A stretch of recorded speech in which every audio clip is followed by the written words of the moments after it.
De imediato, passo a palavra à professora doutora Melissa Guimarães Castelo, que é procuradora do Estado do Rio Grande do Sul, coordenadora setorial junto à Central de Licitações do Estado, doutora em Direito pela PUC do Rio Grande do Sul, mestre em Direito pela Universidade de Oxford e vice-presidente da Fundação Escola Superior de Direito Tributário. Professora Melissa, a senhora tem a palavra. Muito obrigado pela presença. Bom, boa tarde ou boa noite a todos, né? Eu queria agradecer muito ao convite para estar aqui, especialmente ao professor Paulo Caliendo, a Vitória Nadal, que são meus colegas lá no GETAX. Eu integro o GETAX desde que eu tive o prazer e a felicidade de ser orientanda do professor Paulo Caliendo no doutorado da PUC, né? Professor Carlos Dutra, parabéns pela organização de mais esse TaxMUT, tenho certeza que vai ser um sucesso, o tema não poderia ser mais atual e pertinente, né? Minha fala aqui, ou a minha posição aqui, ela nasce em função de um artigo que eu escrevi há vários anos, um artigo que eu escrevi em 2014, eu estava entrando na PGE, eu entrei na PGE em 2010, e daí na Procuradoria do Estado a gente tem um evento que é o Encontro Nacional de Procuradores do Estado, né? Então, no mundo aquele em que a gente se reunia presencialmente uma vez por ano, a gente reunia colegas de todo o Brasil para trocar ideias. E esse evento ele é estruturado com a apresentação do que a gente chama de teses, que são artigos acadêmicos, né? Então, é muito semelhante aos eventos de pós-graduação, só que entre procuradores do Estado. E em 2 encontros nacionais de procuradores do Estado, eu apresentei uma série de 2 artigos em que eu discutia o ICMS seletivo em função de parâmetros ambientais. Tá? Nada a ver com o ICMS ecológico, que é outra coisa que não é o objeto aqui. Mas eu tentava pensar na tal da seletividade em função, então, de parâmetros para levar a um consumo mais sustentável. E um desses artigos foi publicado na revista Fórum de Direito Ambiental, e alguns dos participantes desse MUT começaram a me mandar e-mails. Professora Melissa, li seu artigo, me ajuda, né? E com base nisso, então, eu conversei com o professor Paulo Caliendo e a gente estruturou essa conversa aqui para expor, então, para todos os interessados, essa minha ideia de seletividade um pouco fora do mais usual, assim, né? E vocês vejam que eu acho que a minha fala vai convergir muito bem com a do doutor Eduardo, porque o doutor Eduardo falou de coisas que eu não pretendo tocar, pontos muito importantes e muito pertinentes, mas não são os que eu vou abordar aqui, então, de certa forma, a gente complementa a nossa conversa. O que eu vou falar? Eu vou falar, então, primeiro a gente vai brincar um pouquinho com o conceito de essencialidade, tá? E daí, passada ou superada essa brincadeira, a gente vai tentar construir um parâmetro do que poderia ser uma essencialidade ambientalmente correta para chegar, então, na energia elétrica, que é o grande problema que vocês, alunos do TaxMUT ou integrantes das equipes do TaxMUT, representantes do fisco, têm que convencer, então, os ministros do STF de que a energia elétrica pode ser tributada a 25%, 28% ou até 30%. O céu é o limite nesse ponto, né, doutor Eduardo? A gente sempre precisa de mais arrecadação para fazer frente aos gastos do Estado, né? Bom, então, começando essa brincadeira, pela essencialidade. A gente pode parar e se perguntar, né, está escrito lá na Constituição que o ICMS pode ser seletivo em função da essencialidade. Muita gente para no debate, e o doutor Eduardo colocou muito bem, do pode ser seletivo, tá? Mas vamos pressupor que o ICMS seja seletivo em função da essencialidade. A gente chega na segunda palavrinha mágica, que é a essencialidade. Num primeiro momento, essencial é essencial, né? É o que é importante. Mas o que mesmo é essencial? E eu acho que essa é a chave da questão e a chave da nossa conversa, tá? Se a gente vai recorrer à doutrina especializada, a gente vai ver muita gente tratando o produto essencial como se fosse algo autoevidente, como se todo mundo soubesse o que é essencial. parem para pensar, será que é bem assim? Né? E daí eu vou pegar um exemplo de um top autor, né, o José Afonso da Silva, ele vai nos dizer que essencial é o bem que a gente pode classificar para parâmetros de essencialidade bens em necessários, úteis e supérfluos. E daí eu já meio que dou um indicativo de que eu poderia ter 3 alíquotas, uma para os bens necessários, uma para os bens úteis e uma para os bens supérfluos. Né? Vida real é um pouco mais complicada que isso, mas poderia ser um parâmetro interessante. Né? Só que daí, o que é um bem necessário? Será que o bem necessário para mim é necessário para você? Então, esse é um ponto que a gente deve refletir. E para refletir sobre isso, eu vou pegar 2 exemplos. Eu estou vendo que assim que tem 30 pessoas assistindo neste momento, talvez a gente consiga fazer uma brincadeira. Não sei se vai dar certo, se não der certo, a gente volta para outro momento, tá? Eu vou compartilhar a tela aqui com vocês. E daí vocês me digam se vocês estão enxergando a minha tela, que tem uma bonequinha toda mal maquiada. Tá. Então, aqui, nessa tela, lá em cima, tem um código escrito go to menti.com, vá para menti.com, e digite um código que está escrito lá em cima na tela. Tá? Se vocês conseguirem fazer isso, vocês vão ver que vocês vão ter a opção, então peguem, por favor, os seus celulares nesse momento, ou seus apps onde vocês estão assistindo a minha palestra, e daí digitem ali no menti.com a questão da maquiagem. Ó, já teve uma mulher que votou ali que ela nos disse que make é essencial. Só pode ser mulher, né? Homem jamais diria que make é essencial. Tá, então, eu vou dar um tempinho aí para as pessoas votarem. Então, assim, tá equilibrando o debate se make é ou não essencial. Tá? Mas vocês vejam, assim, que numa conversa de poucos minutos, a gente está oscilando. Tem gente que considera essencial, tem gente que não está considerando essencial. Né? Isso é um problema quando eu trato o critério de essencialidade como algo autoevidente. Né? Então, vejam aí, tá? Vou passar para o nosso próximo slide, se eu souber ainda como é que eu passo isso aqui, acho que não vai ser tão difícil. Então, a gente está aí nesse momento, 36 a 64. Tá? No meu próximo, mais gente votando, mas fechamos ali no 30 a 70. Tá? No meu próximo slide, eu faço uma pergunta um pouco mais óbvia. Cebola, vocês acham que é essencial? Então, claro, né? Alguém já votou, claro. Outros estão dizendo que não fazem questão. Mas como é que a gente cozinha sem cebola? É né? Uma grande questão como cozinhar sem cebola. Né? Bom, eu trouxe esses 2 exemplos cuidadosamente escolhidos, porque eu tenho um argumento para fazer com eles. Tá?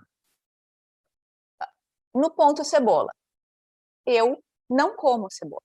Na minha casa não entra cebola. Nada é mais supérfluo para a casa da Melissa Castelo do que cebola. Que se quiserem tributar cebola com 1000%, para mim dá igual. Não faz diferença nenhuma, não faz falta nenhuma na minha vida. Então, algo que eu acho que todo mundo, todo brasileiro que coloca a cebolinha no arroz, a cebolinha no feijão, diria que cebola é essencial, para alguns não é. Né? Bom, e a maquiagem? Vocês certamente, eu parei de compartilhar agora, vocês certamente já ouviram falar do pessoal, das meninas do Pink Tax, né? As meninas que argumentam que a tributação tem que ter representatividade de gênero e que há discriminação no sistema tributário. Pois essas meninas do Pink Tax, elas argumentam com bastante bagagem que maquiagem é essencial para diversas mulheres que exercem profissões que estão atreladas à sua boa apresentação e boa exposição.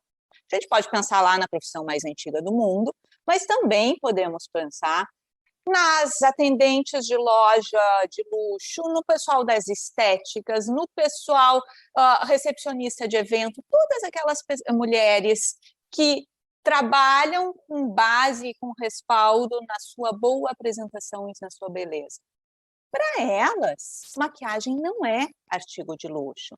Elas precisam estar todas montadas, cílio postiço, batom vermelho, esmalte bonito na unha, para conseguir entrar naquele setor em que elas trabalham. Tá? Como é que eu vou dizer para essas pessoas que maquiagem é supérfluo, que maquiagem deve ser tributado com alíquota majorada? Complicado, né? E daí, vocês estão aqui me ouvindo e pensando, poxa, eu achei que ela fosse resolver meu problema e fosse me dizer como defender o fisco nessa situação, mas eu achava que eu já sabia o que era essencial. Agora ela foi lá, deu um nó na minha cabeça e eu estou pensando que eu não faço mais a mínima ideia como traçar parâmetros de essencialidade. E aí que começa a beleza de ser advogado. A nossa profissão, seja advogado do fisco, seja advogado do contribuinte, é brincar com palavras. E a gente brinca com palavras até que o STF decide se a gente tem razão ou não.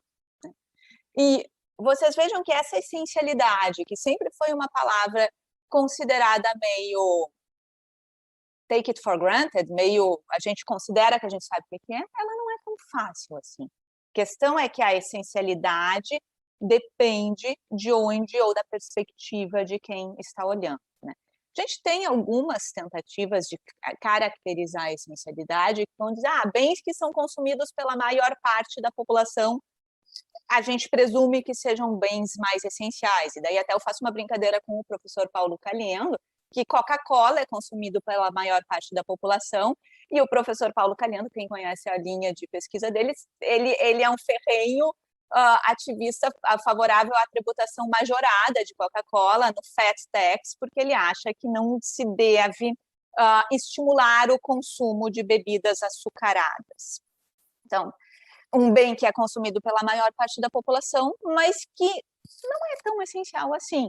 O mesmo vale para a cervejinha de domingo da gente, todos consumimos, ou a boa parte da população consome, mas não pode ser considerado essencial. Né?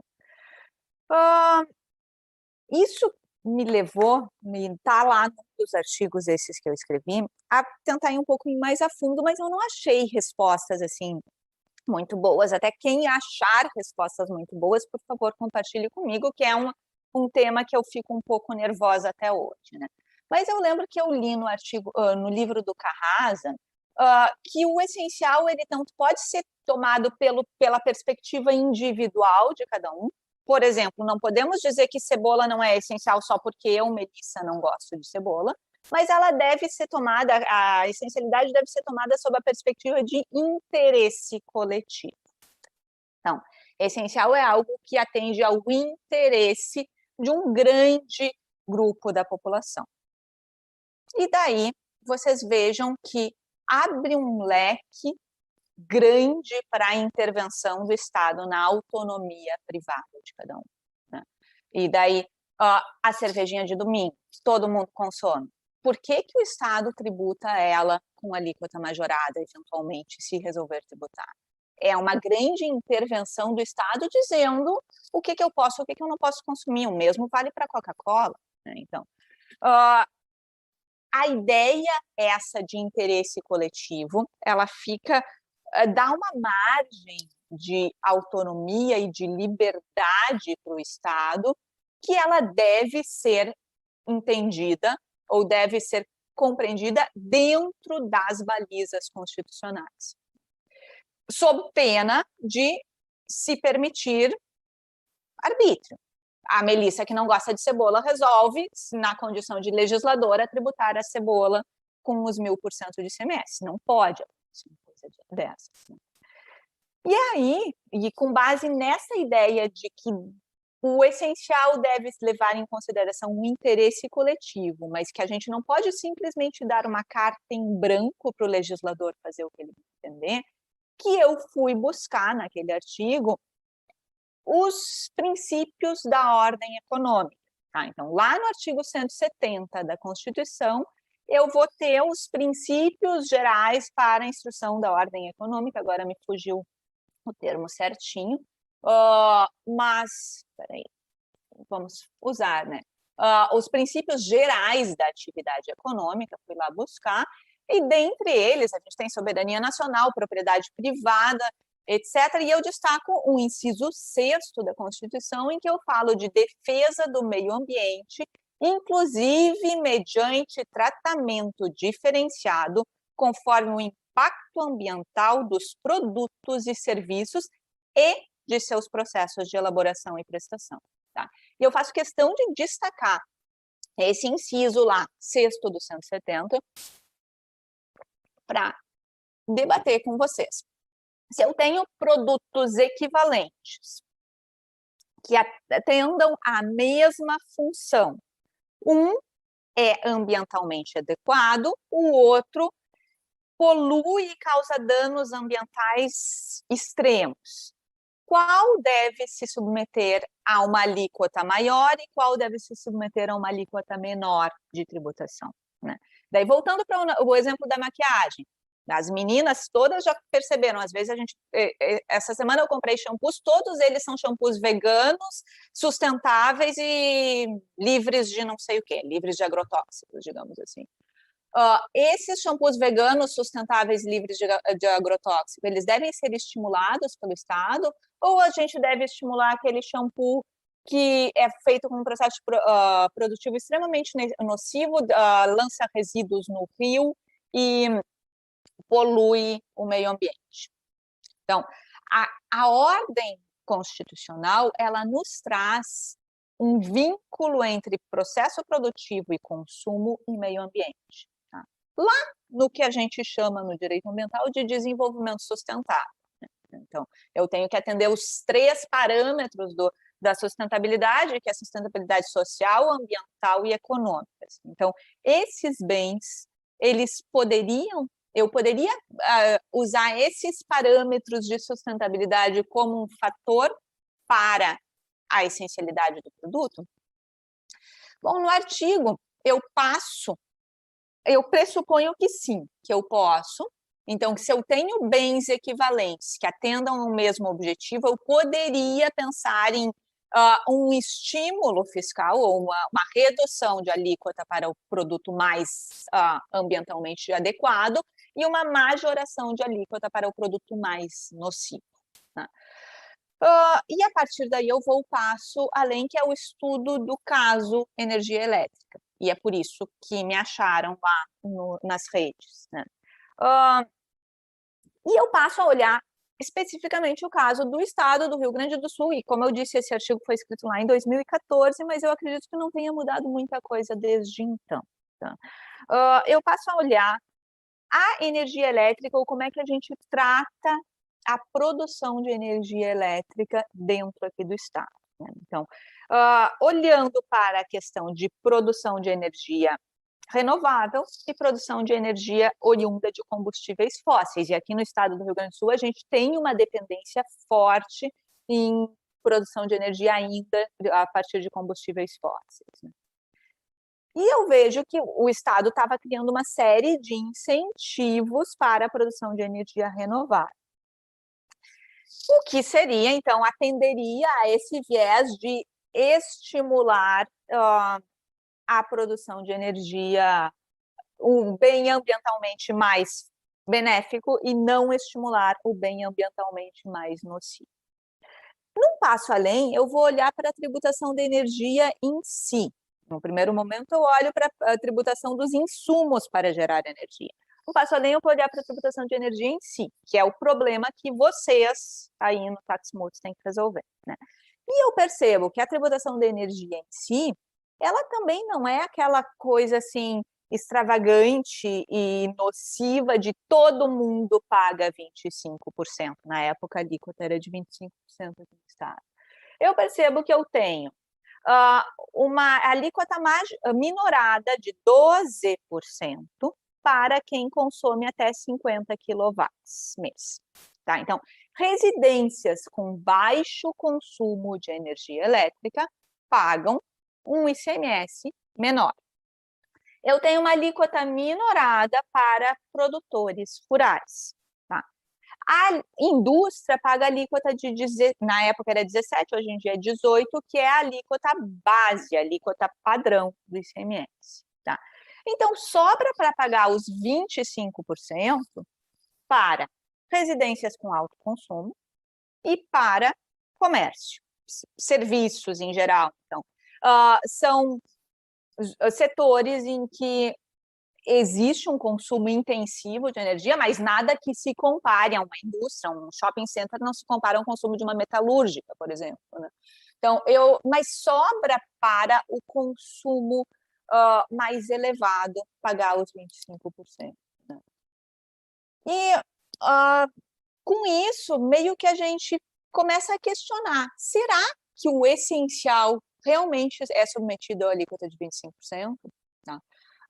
Será que com esses 50 quilowatts mês eu não consigo abastecer a minha residência de quarto e sala com um chuveiro elétrico e sem aquecimento? Tá? E será que quem consome mais do que isso não pode pagar uma alíquota mais alta? Tá? Então, a gente começa a brincar com a ideia de essencialidade atrelada à capacidade contributiva. É uma ideia que o professor Ricardo Lobo Torres desenvolvia no livro dele. Né? Então, e tem vários outros autores que vão dizer, não, a ideia de essencialidade deve estar atrelada à capacidade contributiva. E até eu ia dizer aqui, tá muito frio em Porto Alegre, agora estou eu com o meu ar-condicionado super ligado para deixar a minha sala super quentinha. Consumo de energia que não pode ser considerado essencial. Eu não preciso disso para viver, mas eu estou fazendo essa extravagância e no presente momento eu vou pagar não só o ICMS de 25%, como também a banda extra de energia, por estar consumindo energia elétrica num momento de pré-racionamento, não é bem racionamento ainda. Né? Mas, enfim, a gente, com essa gradação, preservando o consumo do consumidor essencial, o consumidor de baixa renda, o consumidor que economiza energia e que fica dentro dos 50 quilowatts mês, e sobrecarregando o consumidor que não tem esse controle, que talvez possa consumir mais, né, possa pagar mais, tenha uma capacidade contributiva maior, eu talvez chegue num meio termo e num parâmetro interessante de defesa do fisco para essa medida que é cobrar uma alíquota majorada da energia elétrica. Né? É uma ideia. A gente sabe que essa ideia tem suas fragilidades, né? Mas, como eu disse, o papel do advogado, seja ele do fisco, seja ele do contribuinte, é brincar com palavras e é também fazer a melhor defesa possível dos nossos clientes. Né?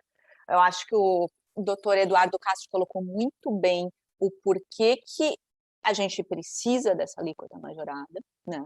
A gente tem substancialmente pouca flexibilidade nos demais ramos, né? Aumentar a alíquota de outros produtos poderia ser ainda mais nocivo do que manter essa alíquota nos parâmetros que ela está. Por outro lado, eu mantendo esses 50 quilowatts como uma zona de proteção para o consumidor de baixa renda, eu, de certa forma, estimulo também uma modicidade de consumo, que é algo que a gente precisa fazer, especialmente nesse momento. Né? A gente está num momento de crise energética que a gente precisa estimular medidas de eficiência energética e medidas de redução de consumo para evitar uma maior sobrecarga do sistema e para evitar um maior uso de energia gerada a partir de combustíveis fósseis, que é algo mais nocivo para o meio ambiente.